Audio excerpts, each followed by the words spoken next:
Why must I keep repeating the same things over and over and over?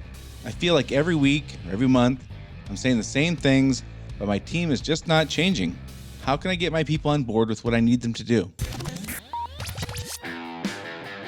Running a service business can be hard. It is not unusual for business owners in industries like contracting, home repair, auto repair, business-to-business services like janitorial, IT and accounting, and many others to feel overwhelmed by all the priorities facing them at any given time.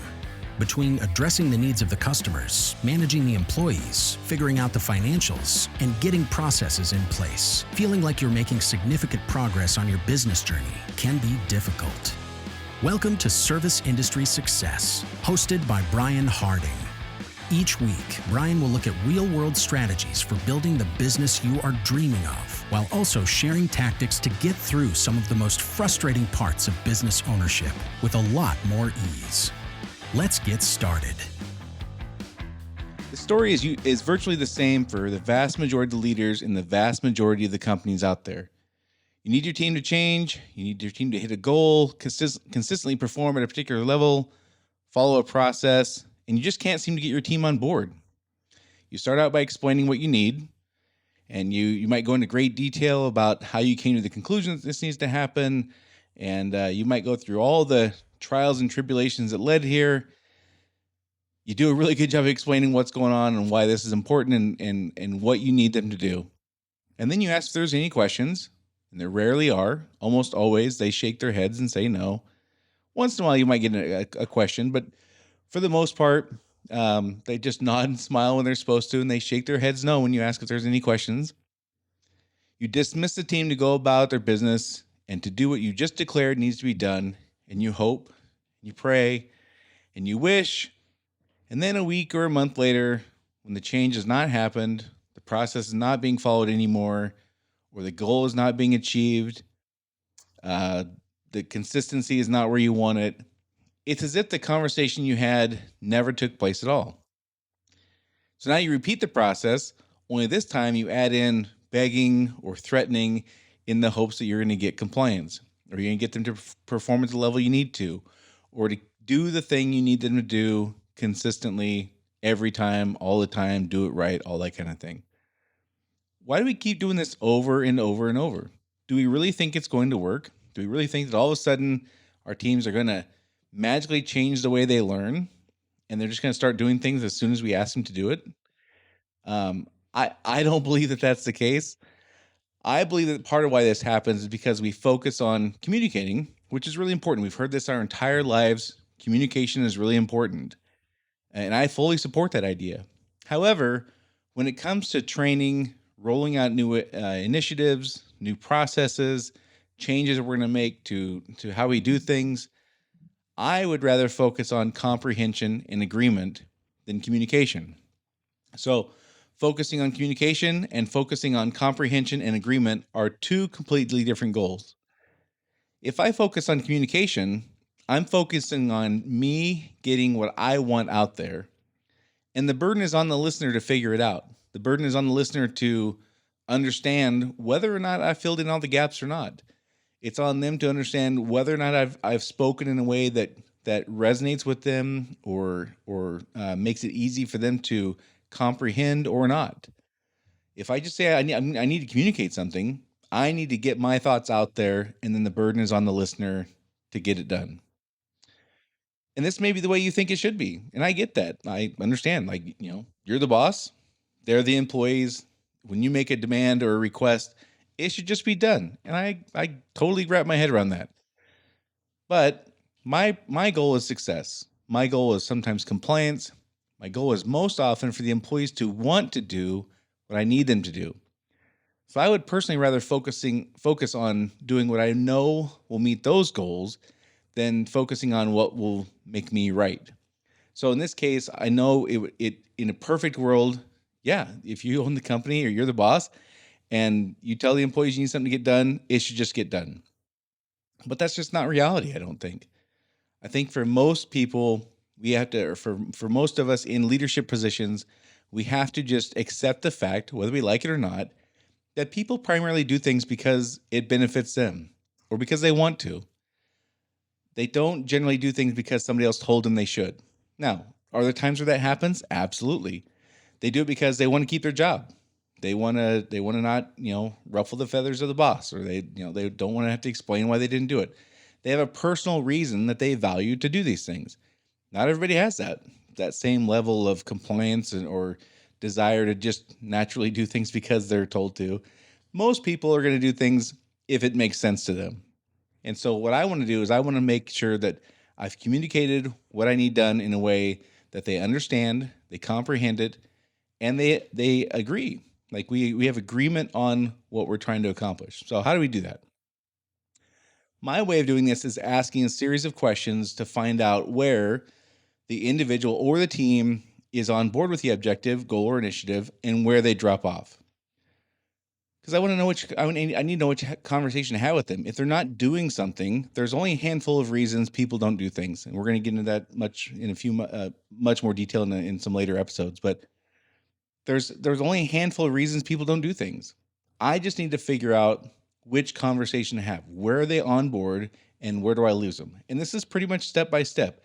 I kind of look at it like a subway ride or a bus ride. We get on the bus at the first stop. We have a goal of getting to the 10th stop. You can't get to the 4th stop if you're not on for the 2nd stop. You can't get to the 8th stop if you're not on for the 5th stop. So these are kind of step by step, but it's important we cannot move from one step to the next without agreement. And this is where we oftentimes make the mistake is we just jump to the end. I need this to get done, and here's why. Maybe sometimes we don't even explain why. I need this to get done. The customer needs it. It's going to save us money. It's going to make us money, whatever these reasons are. And we just need to get it done. And we don't go through the process of verifying that they comprehend what we're saying and that they agree on what we're saying to the level that they will comply or want to do whatever it is we're asking them to do. So it's important we understand that we cannot move on from one step to the next without having verified that we have agreement. Doing so just gets us back to where we must resort to consequences, which is usually begging or threatening, sometimes both, just to get compliance. And I don't like those methods. I would rather have a commitment and agreement than rely on begging or threatening. It's just that's how I'm wired. I would rather my life is easier if I can be confident they're going to want to do things rather than having to threaten or beg. That's just me. So here's some examples of the questions I asked to ascertain where they are in the buy-in stages. So the first one is, do they agree that we should make the change or do what we're wanting them to do, or do what I'm wanting them to do? Do they agree that the consequences and objectives make sense? So for instance, the goal. What is the goal? Do they understand what can they articulate what my vision of the objective is? Can they articulate what my version of success looks like? Can they articulate the goal? Can they articulate why we're wanting to do this and why we wouldn't not want to do this? So what are the consequences if we do this? Or what are the consequences if we don't do this? What are the results if we do? Can they articulate those two things? So the first thing is, can they articulate what it is we're trying to accomplish? What's the goal? And I can't find that out by telling them. I have to ask them. The only way I can verify that is to see if they can repeat back what the goal is, what the objective is. And then the next thing is, do they understand why this matters? Do they understand why it matters if we do it and what will happen if we don't? Can they explain those two things? That's the first two things. If they can't do either one of those two things, then we can't go on because nothing else matters. If they don't understand what we're trying to accomplish and why we're trying to accomplish it, nothing else matters. So if we have agreement on those two things and they can explain it, and I am reasonably sure that when they say that they agree with this, that this is the right thing to do, they're telling the truth, then we can go on to, do they agree that this is the right approach or this is the right solution? Or do they think that there might be a better solution? And you may or may not have time or the desire, frankly, to ask them if they have a better solution. But we, at least in my opinion, I want to ask, do you guys agree that this is the right solution? If they have a compelling reason why it's not, I would rather know that than to just blow past that and not know. If they have a better solution in mind and I don't ask what it is, they're way less likely to do what I want. Again, that's that. I don't have to like that or not. It's just the way it is. They're less likely to do what I'm asking them to do if they think there's a better way. So we might as well get that on the table. The next thing is I want to ask them, do you agree that we can make this change? Do we have the right training? Do we have the right tools? Do we have the processes in place to be successful? If we don't, do we have the ability to put those things in place? So again, these are things that it doesn't take long to ask this. These are relatively quick questions for the most part. Um, but if they don't believe we have the right training or tools in place, again, I need to know that. They are not going to be more likely to do things if they in their gut or in their heart don't believe they have the right training or tools, or we don't have the right processes in place to be successful at this. They're going to nod and smile at the meeting, and they're not going to do it. That's exactly how it's going to go, right? The next thing is, do they agree on my version of success? Again, so do they know the goal and objective? Many times this is a challenge because the leader hasn't necessarily or can't identify precisely what they want or what their version of success is. So we say things like, well, they just need to get it right. What does that mean? What does it mean to get it right? What does success look like? What specifically is the goal?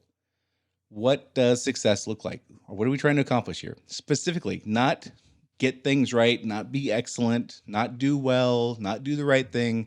Specifically, when we're talking about these things where we have meetings where we roll out initiatives and things like that to the team, what specifically are we trying to accomplish? So if we know what our objective is, we know what the goal is, and we explain that, are they saying it back in a way that matches? Do they agree with that? Do they agree on our success rate? So it's one thing to say we need to be very thorough about collecting, filling out I'll just pull a random example, filling out some paperwork after the job's done. We need to collect the customer's email address.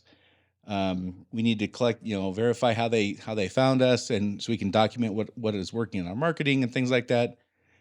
So it's one thing to say, here's the goal and objective that we want to complete this form, let's say. It's another thing to say, how often can we do this wrong and still deem ourselves successful at doing this in general? And this is one of the things that people don't really spend a lot of time on. They may do a good job of explaining what the objective is on an individual basis, like we need to fill this form out right every time. They don't necessarily do a good job of explaining or agreeing upon what is the success rate we're aiming for. If we get it right 80% of the time, is that a win? If we get it right 99%, does it take that level of consistency to be good at this? And depending on what it is, that the answer might be either one of those numbers. But if we don't take the time to ask our team what their answer to that is, we could walk away from a meeting where we expect it to be done right 99% of the time, and they walk away thinking 75% is pretty okay. And these are the kinds of things that we have to get clarity on. We have to have comprehension and agreement if we want to have hope that people are going to do what we need them to do. So, do they agree on the goal or objective? Do they agree on the success rate or the implementation time frame? So we might, again, if we don't identify this specifically, we might, we roll out a new initiative, a new process. We might think they should have it down in a week, and they could walk away going, "This is going to take me a month and a half to figure it out." It's unlikely there'd be that big of a gap, but it's important that we take the time to ask, are we on the same page on how fast we should be able to make this change? How fast we should become proficient at whatever this process is? If we don't have agreement on that, and again, the only way to find out is to ask them. We have to know up front, what's our answer to that? How often should we be doing this correctly and still deem ourselves successful? If my answer is 90%, I would call 90% a win. I have to know that before I ask them, and I can ask them, what's your version of this? How often do you think we should be doing this right to be successful at this? And if their answer is 50%, now I know which conversation to have. If their answer is 95%, I know we're close. We can move on probably. The next thing is, do they agree upon the KPIs, the key performance indicators? Do they agree on how we're going to measure success? This is something that we can't assume. Again, we want to know, are we all on the same page on this? Are we all on the same page on how we're going to measure success? Now that we've declared what success looks like, we've declared and agreed upon, how often we should do this correctly to be successful at this. Now, how are we going to measure our success? If they don't agree upon that, then we got to stop and we got to figure out how to get agreement on that. And the last thing is the fifth step would be, do they agree on the consequences for failure or reward for success? So, and this is again just a question.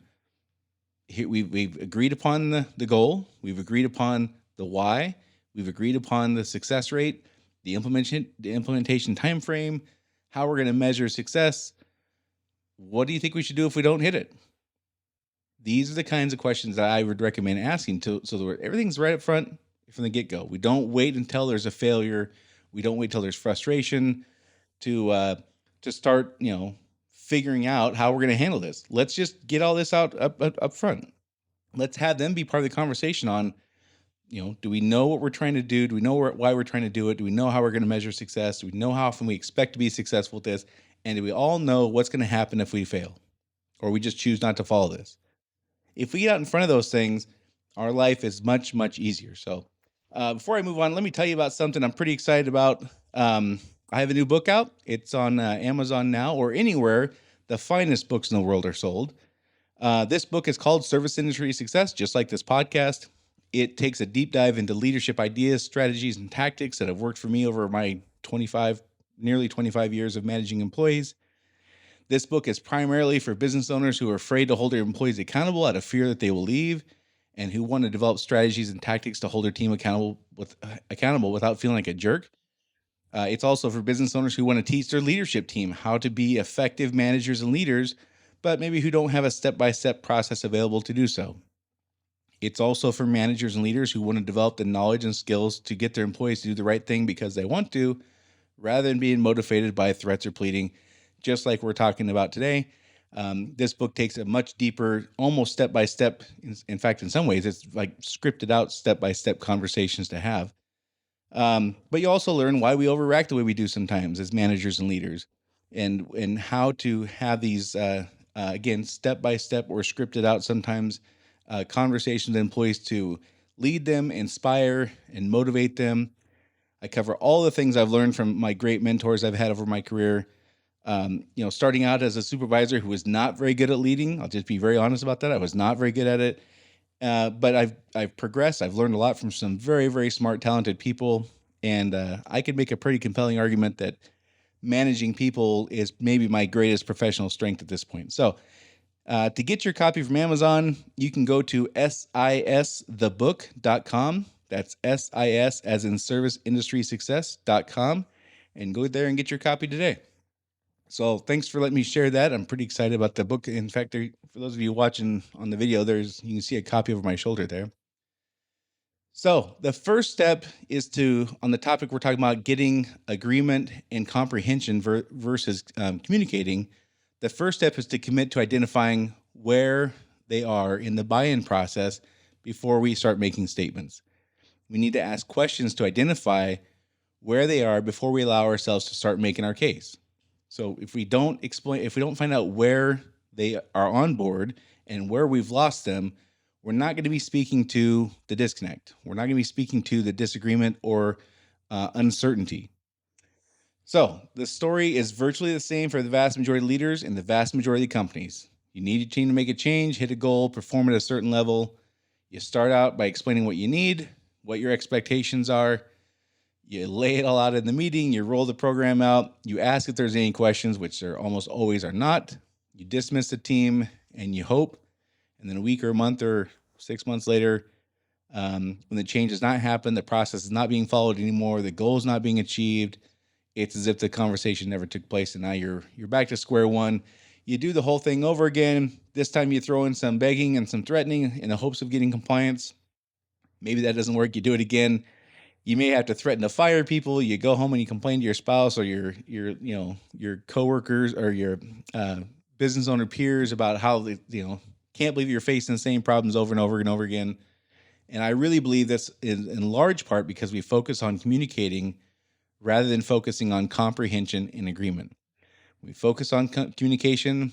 We're focusing on getting our needs met by getting what we want out there. We focus on comprehension and agreement. We're focusing on making sure their needs of comprehension are being met. We take the time to find out where they get the information and where they've lost it. We ask a series of questions to do this. I've gone through. You can listen to this podcast over and over again. I basically identify: can they explain what the goal is? Can they explain why it matters? Can they explain on how often we should be successful at this? Can they explain why we need to make the change? Can they explain how we're going to measure success? Like which KPIs we're going to use? And can they explain what they think the consequences are for failure, or for non-compliance, or for a reward for success? I want to hear that too. Um, that's kind of my step-by-step process. It's a very kind of high level step-by-step process. But these are the key reasons why people don't do things we need them to. One of them is they cannot understand, or they do not understand, or cannot articulate what the goal is, how often we should be successful, and why this matters. Those are probably the top three. So if nothing else, just start asking those questions. Can you explain what the goal is? Can you explain why it matters? Can you explain how often we should do this correctly and still call ourselves quote unquote successful? So that's it for this week. Don't forget to go get your copy of the book, Service Industry Success. That's at sisthebook.com. Get your copy of that today. Other things, again, our ratings are really going well. The podcast is growing. I really appreciate that. For those of you who shared it and who've given us a review and a rating, I really appreciate that. That's how podcasts work. That's how they grow, as they get shared, they get reviewed, they get rated. So if you have a friend or colleague who's a business owner in the service industry, like a contractor, auto repair shop owner, home service industry, like carpet cleaning, janitorial, business-to-business stuff like IT service providers, CPAs, attorneys, doctors, anyone whose business is a service, not a product. That's who this podcast is for. So thank you for sharing if you have. And if you haven't, if you could take a moment to do that, that would be fantastic. Other than that, that's it for this week. And I will see you all next week.